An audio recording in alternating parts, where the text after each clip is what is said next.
பிரியமானவர்களே, இயேசு கிறிஸ்துவின் இணையற்ற நாமத்தில் உங்களை வாழ்த்துகிறேன். இந்த மன்னாற்றுடைய என்ற டெய்லி பாட்காஸ்டை கேட்கிற உங்கள் ஒவ்வொருவரையும் கர்த்ததாமே ஆசீர்வதிப்பாராக. கொலோசையர் 3வது அதிகாரம் 3வது வசனம் இப்படியாய் கூறுகிறது: ஏனென்றால் நீங்கள் மரித்தீர்கள், உங்கள் ஜீவன் கிறிஸ்துவுடனே தேவனுக்குள் மறைந்திருக்கிறது என்பதாக. என் ஜீவன் கிறிஸ்துவுடன் தேவனுக்குள், my life is hidden with Christ in God என்ற தலைப்பின் கீழ் இன்றைய மன்னாவை தியானிக்கப் போகிறோம். நம்முடைய ஜீவன், நம்முடைய உயிர் பத்திரமான பாதுகாப்பான இடத்தில் உள்ளது. இந்த உலகத்தில் பிறந்த ஒவ்வொரு மனிதனும் மரணத்தை சந்திக்க வேண்டும். இதை ஒருவராலும் தவிர்க்க முடியாது.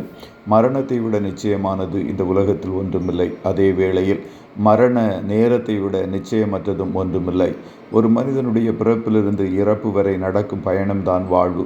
அந்த வாழ்வு நாட்களில் கர்த்தர் நமக்கு கிருபையாய் கொடுத்த ஜீவன் கிறிஸ்துவுடனே தேவனுக்குள் மறைந்திருக்கிறது. சில காதலர்கள் என் உயிரே நீதான் என்று காதலியை பார்த்து சொல்லுவார்கள்.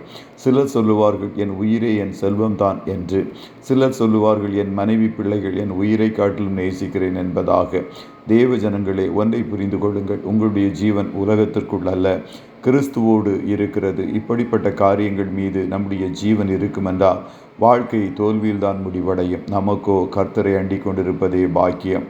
இதை பவுல் தெளிவாய் அறிந்த காரணத்தால் தான் அவர் சொல்லுகிறார்: கிறிஸ்து எனக்கு ஜீவன், சாவு எனக்கு ஆதாயம். நான் சிலுவையில் கிறிஸ்துவுடனே அறையப்பட்டிருக்கிறேன். இனி நான் அல்ல, கிறிஸ்துவே எனக்குள் ஜீவிக்கிறார். எனக்கு லாபமாக இருந்தவைகள் அவைகளோ, அவைகளை கிறிஸ்துவுக்காக நஷ்டமென்று எண்ணினேன். அது மாத்திரமல்ல, என் கர்த்தராகிய கிறிஸ்து இயேசுவை அறிகிற அறிவின் மேன்மைக்காக எல்லாவற்றையும் நஷ்டம் என்று எண்ணிக்கொண்டிருக்கிறேன். அவருக்காக எல்லாவற்றையும் நஷ்டம் என்று விட்டேன், குப்பையுமாக எண்ணுகிறேன் என்றெல்லாம் பவுல் கூறுவார்.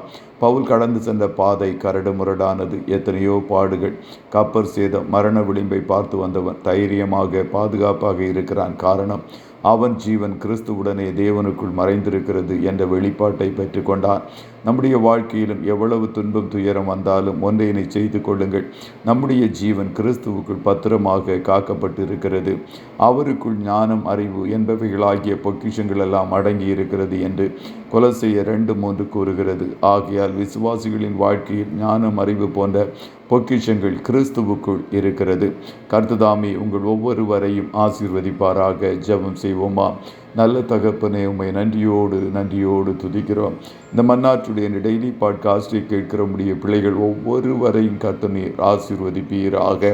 அப்பா, எங்களுடைய ஜீவன் உமக்குள் மறைந்திருக்கிறதே, அதற்காய் கோடி ஸ்தோத்திரம். நீர் எங்கள் ஜீவனுக்கு வைத்திருக்கிற மேலான பாதுகாப்பிற்காய் உம்மை நன்றியோடு துதிக்கிறோம். உலகத்தின் சூழ்நிலைகளை நாங்கள் பார்க்கும்போது எங்கும் நிச்சயமற்ற, பாதுகாப்பில்லாத சூழ்நிலைகள் காணப்படுகிறது. ஆனால் எங்களுக்கோ நீரே அடைக்கலமாயிருக்கிறீர். அதற்காய் நன்றி. கர்த்தருடைய நாமம் பலத்த துருகம், நீதிமான் அதற்குள்ளே ஓடி சுகமாய் தங்கியிருப்பான் என்ற வசனத்தின்படி நாங்கள் உமக்குள்ளாய் ஓடி மறைத்து கொள்ள கர்த்ததாமே எங்களுக்கு உதவி செய்யும். இன்றைய தினம் உம்முடைய பிள்ளைகள் கையிடுகிற வேலைகளை ஆசீர்வதியும். போக்கிலும் வரத்திலும் உடனிரும். காரிய சித்தியை உண்டு பண்ணும். ஆட்டுக்குட்டியானவருடைய இரத்தத்திற்குள்ளாய் ஒவ்வொருவரையும் கொடுத்து இயேசுவின் நாமத்தில் வாழ்த்தி ஜெபிக்கிறோம் நல்ல பிதாவே. ஆமே.